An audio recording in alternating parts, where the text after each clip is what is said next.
Nu, es teiktu tā, ja jūs savu cirsumu tagad februāra beigās vēl neesat pārdevuši, tad principā it kā sasalums ir, ziema ir, mežaizstrādes laiks ir, bet tagad savu cirsumu pārdot jau ir ļoti problemātiski.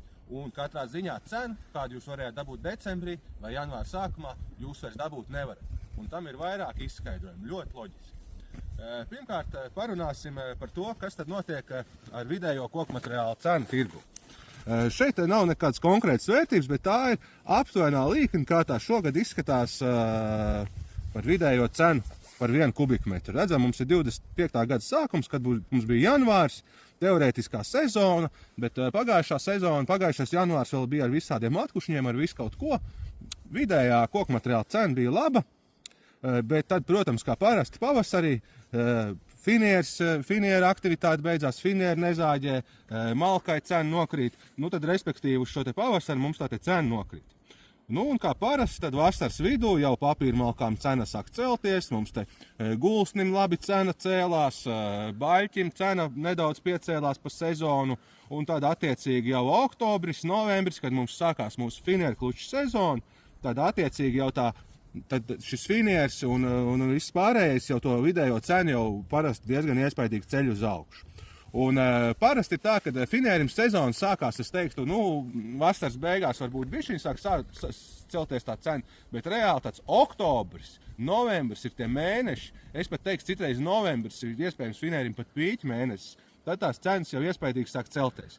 Un šogad bija tā, ka janvārī vēl finieru cena, decembrī bija principā pēdējie finieru cenas kāpumi, janvārī cena bija stabila, bet janvārī jau bija redzams, ka finierim cena vairāk neceļās. Tas ir skaidrojums ar to, ka, pirmkārt, jau janvārī jau parasti jau tā kā tas finieru sezonas pēdējā kulminācija var būt. Un otrs bija ļoti pateicīgi mežaizstrādes sezona bija, jo mums decembrī, kā sākās augstums šogad, tā principā viņš vēl joprojām nav beidzies, un visi varēja zāģēt. Līdz ar to ļoti daudz kubikmetri tika sazāģēti, un vienkārši tas finieru apjoms, kas tika piegādāts gala punktos, bija pietiekami liels, lai izpildītu visus pasūtījumus, un attiecīgi tā cena janvārī principā vairs necēlās. Un tas atsaucās arī uz papīrmalku, līdz ar to arī papīrmalks apjoms sazāģētie bija ļoti milzīgi janvārī.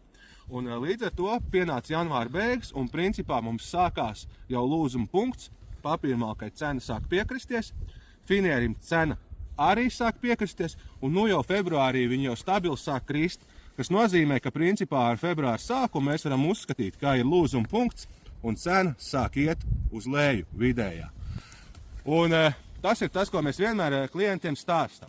Neatkarīgi no tā, kāda ir cena, jums savu cirsmu vienmēr ir jāmēģina pārdot augošā tirgu. Tāpēc, ka augošā tirgu tā situācija ir stabilākā. Cena kāpi, pircēji ir ieinteresēti iegādāties cirsums, un viņi rēķinās ar to, ka viņi varēs iegūt, to maksimālo peļņu. Bet tajā brīdī, kad cena jau aplaužās, neviens jau jums vairs nepirks to cirsumu par tā brīža reālo cenu, jo visi jau rēķinās, ka tā cena jau sāk krist.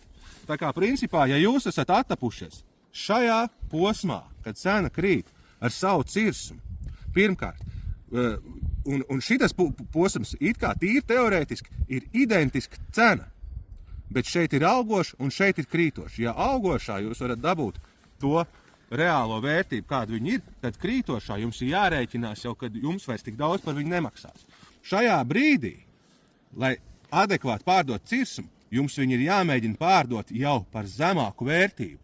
Jo tajā brīdī kāds būs iespējams ieinteresēts viņu piedāvāt, iegādāties, un arī iespējams jau citi pircēji jau piedāvās šo cenu. Bet ja jūs šajā brīdī viņu nepārdosiet par šo cenu, tad nākošajā nedēļā šī cena jau būs norma, un jums būs jāpārdod jau par vēl zemāku cenu. Tā kā šeit ir ļoti ātri, ka šis krītošais tirgus ir ļoti ātri jāpieņem lēmumu. Bet daudziem, protams, tā ir problēma, jo šajā brīdī, kad viņam jau piedāvā zemāku cenu nekā šo, viņam ir emocionāli grūti pieņemt šo lēmumu pārdot vēl lētāk nedaudz. Bet, ja jūs to neizdarīsiet, tad uzskatāt, ka, cirsam nav pārdot, tad pieņemat lēmumu vienkārši viņu tagad nepārdot, un tad jums reāli ir jāgaida nākošā sezona.